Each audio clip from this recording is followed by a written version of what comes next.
wabarakatuh. Alhamdulillahirabbil alamin alladzi anzala as-sakinata fi qulubil mu'minin liyazdadu imanan ma'a imanihim.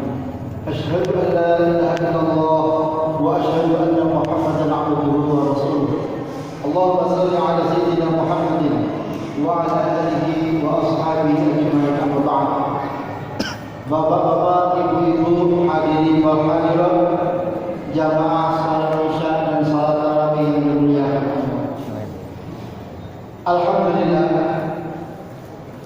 Allah Subhanahu wa taala masih memberikan kita waktu 1 kali 24 jam lagi. Tadi di televisi pada maghrib kita sama-sama saksikan pengumuman dari Kementerian Agama yang di situ merupakan gabungan dari seluruh para ulama, kemudian dari berbagai organisasi Islam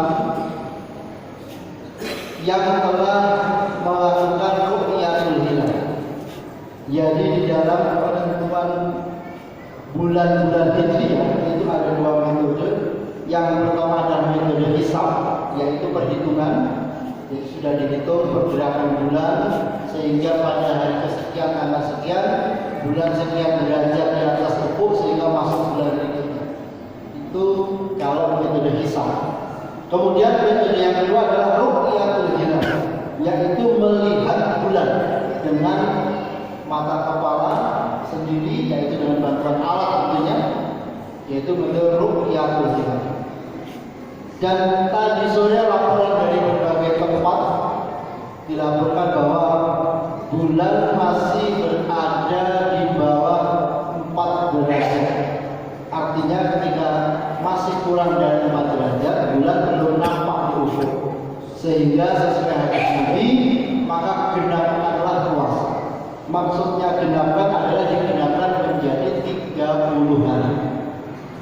Karena di dalam bulan Hijriah hitungan hari dalam tahun ada berapa?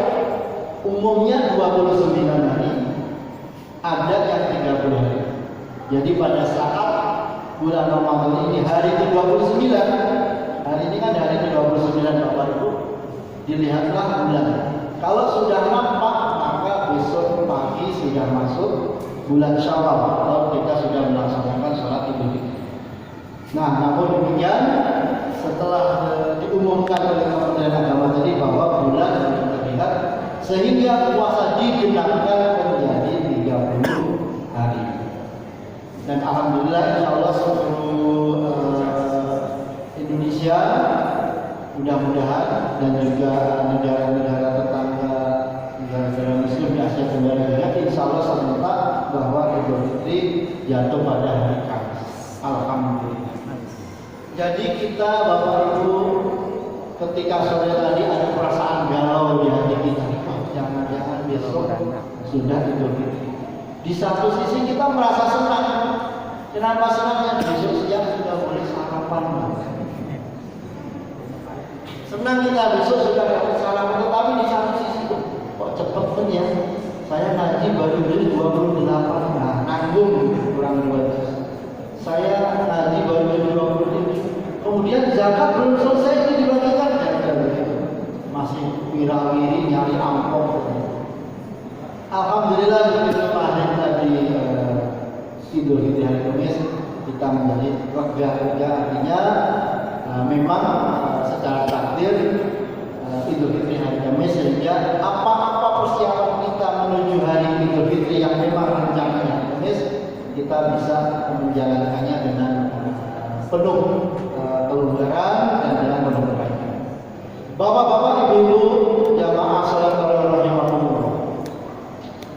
Apakah Bapak Ibu sudah pernah melihat mimbar Rasulullah, mimbar seperti ini? Sudah pernah Ibu? Sudah. Sebagian sudah, sebagian. Bapak-bapak juga begitu ya. Sebagian pernah melihat mimbar Rasulullah yang adanya di Masjid Nabawi di kota Madinah. Jadi kalau mimbar Rasulullah itu mirip dengan ini, cuma tidak ada atasnya. Dia terdiri dari 3 tangga, 3 anak tangga. Tangga pertama kedua dan ketiga. Itu mimbar Rasulullah. Jaraknya kurang lebih dari rumah Rasulullah itu sekitar 30 meter. Dan itu sangat terkenal di dalam hadis Rasulullah, ma baina baiti wa mimbari raudhatan min riyadil jannah. Apa-apa tempat antara rumahku dan mimbarku, maka itu adalah merupakan taman dari taman-taman surga yang kita kenal dengan istilah raudhah. Bapak Ibu yang sudah pernah berangkat haji atau umrah, insya Allah tidak terlewatkan untuk menyempatkan beriktikaf, sholat 2 rakaat atau berdoa di tempat raudhah ini yang kira-kira 30 meter lewat luasnya antara mimbar Rasulullah dan rumah Rasulullah. Sekarang semuanya sudah masuk di dalam area Masjid Nabawi. Kalau dulu masjidnya belum terlalu luas, rumah Rasulullah di samping masjid persis. Bapak-bapak dan ibu-ibu, apa kaitannya mimbar Rasulullah dengan bulan Ramadan? Di antara para malaikat yang menjadi sayyidul malaikat, menjadi pimpinan dari malaikat adalah Jibril alaihissalam.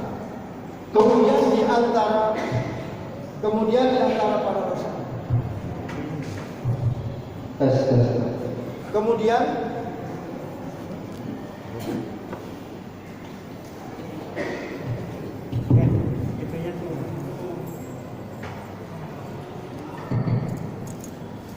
baik. Kemudian di antara Sayyidin Nabi wa Sayyidul Rasul, penghulu para Rasul adalah baginda Nabi Muhammad SAW. Ada suatu doa dari malaikat Jibril alaihissalam yang diaminkan oleh baginda Rasulullah SAW. Bayangkan, yang mendoakan adalah malaikat Jibril, yang mengaminkan Nabi Muhammad. Kira-kira ijabah? Pasti ijabah. Apakah kira-kira doa tersebut? Yaitu suatu ketika diriwayatkan oleh Jabir radhiyallahu anhu bahwa suatu ketika Rasulullah ketika naik mimbar pada tangga pertama. Tadi tangganya ada berapa ya? 3. Pada tangga pertama tiba-tiba Rasulullah mengucapkan amin. Kemudian naik tangga kedua, Rasulullah mengucapkan lagi amin.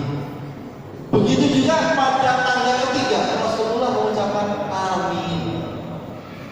Kemudian setelah itu para sahabat bertanya, wahai Rasulullah, tadi kami lihat engkau mengucapkan amin 3 kali. Padahal kami tidak mendengar apa-apa, tapi engkau mengucapkan amin, amin, amin 3 kali. Kira-kira apakah gerangan yang terjadi, wahai baginda Rasulullah? Kemudian Rasulullah Nabi Muhammad SAW menjelaskan, wahai para sahabatku, ketika saya naik pada tangga pertama tadi, malaikat Jibril datang dan berdoa, wahai Muhammad, celakalah orang-orang yang berjumpa dengan bulan suci Ramadan, orang-orang yang di dalam hidupnya masih bertemu dengan bulan Ramadan hingga berlalunya Ramadan, tapi tidak terampuni dosa-dosa. Itu yang pertama, doa malaikat Jibril. Kemudian Rasulullah mengucapkan amin. Kemudian pada tangga kedua, malaikat Jibril menyampaikan, wahai Muhammad, celakalah orang-orang yang di dalam hidupnya masih menjumpai kedua orang tuanya masih hidup. Jadi kita, orang tua kita, bapak atau ibu kita, atau salah satu kedua masih ada sekarang ini. Umur kita udah ada yang 50, ada 60, ada 40. Mungkin ada di antara kita, dan saya yakin masih ada yang orang tua kita masih ada, bapak ibu kita masih ada. tetapi itu tidak menjadikan dia masuk dalam surga Allah, maka dia termasuk orang-orang yang celaka. Rasulullah mengucapkan amin. Kemudian yang ketiga, Rasulullah dan tetangga ketiga, malaikat Jibril berdoa, ya Muhammad, celakalah orang-orang di antara umatmu yang ketika disebut nama engkau, nama Nabi Muhammad, dia tidak bersolawat atasmu. Rasulullah menyampaikan Ma'asyiral muslimin dan masyarakat rahimahullah. Ada 3 hal yang ternyata menjadikan orang itu celaka atau tidak beruntung. Yang pertama adalah barang siapa yang masih diberikan kesempatan bertemu dengan bulan Ramadan hingga berlalunya Ramadan tapi tidak terampuni dosanya, maka dia termasuk orang yang celaka.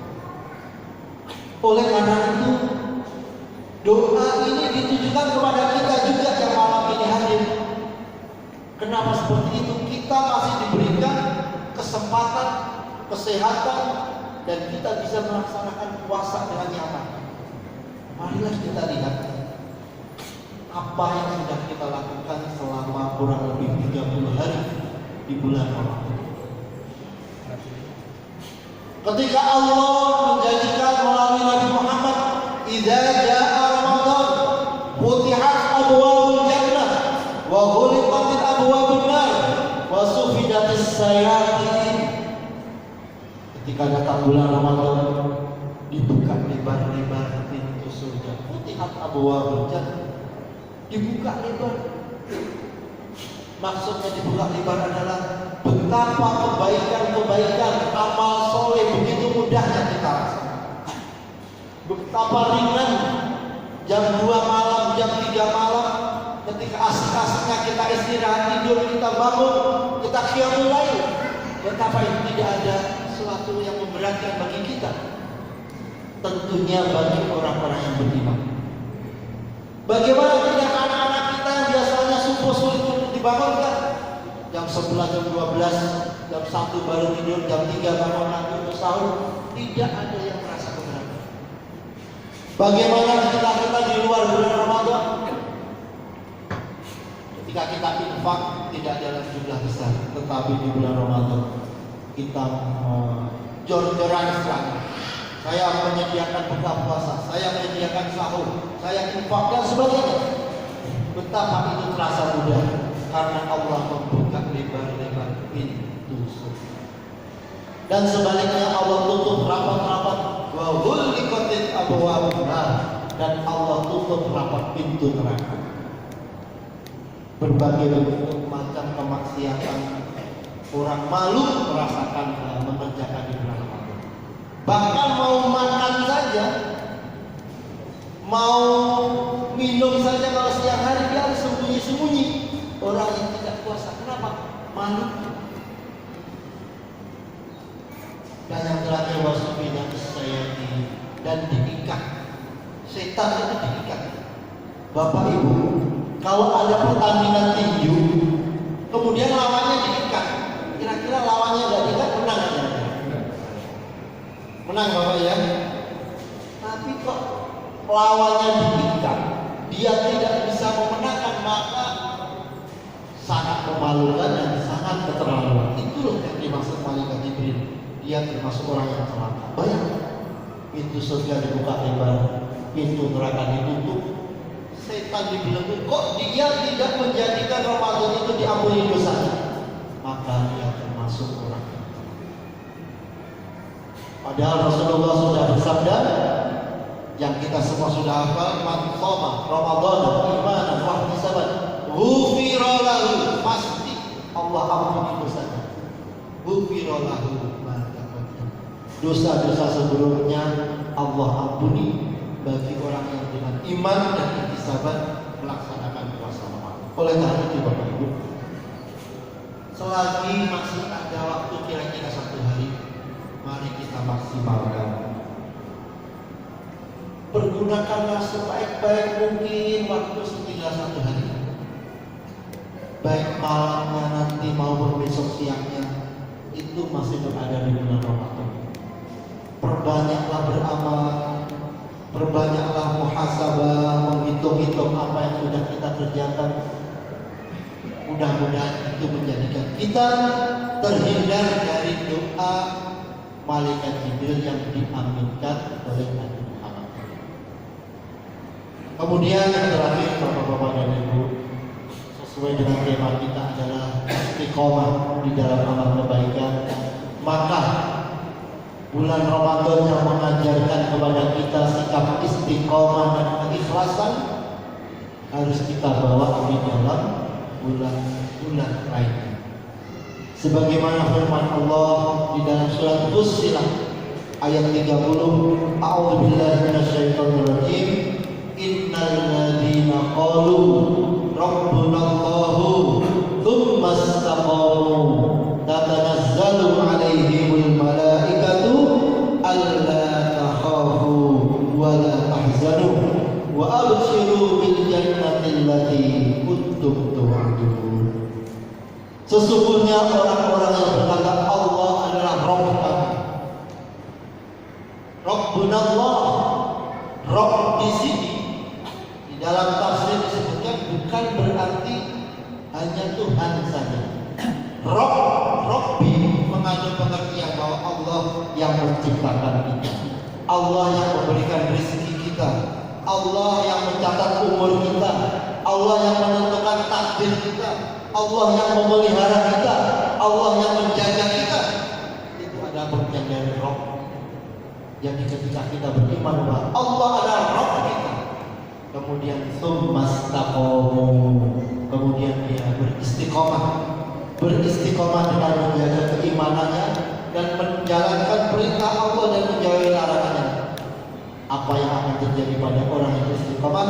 Tatanazzalu 'alaihimul malaikah, maka akan turun kepada malaikat seraya malaikat berkata, alla takhafu, jangan kalian merasa takut, wala tahzanu, dan jangan kalian merasa khawatir, wa abshiru bil jannah, dan ketahuilah dengan kabar gembira berupa surga yang Allah janjikan. Kuntum tu'adun. Bapak Ibu ma'asyiral muslimin rahimakumullah, di tengah pandemi yang belum sepenuhnya meninggalkan bumi ini, insya Allah orang yang beriman tetap menjaga istiqomah kita kepada Allah, sehingga tidak ada ketakutan kepada kita yang berlebihan, tidak ada perasaan a priori takut yang berlebihan, karena segalanya sudah dicatat oleh Allah. Namun kewajiban kita adalah mengikuti apa yang disampaikan oleh para ulama kita, para ahli kita, bahwa kita tetap berikhtiar untuk menjaga supaya kita tetap sehat, tidak terkena pandemi. Namun demikian semuanya kita serahkan kepada Allah Subhanahu wa ta'ala.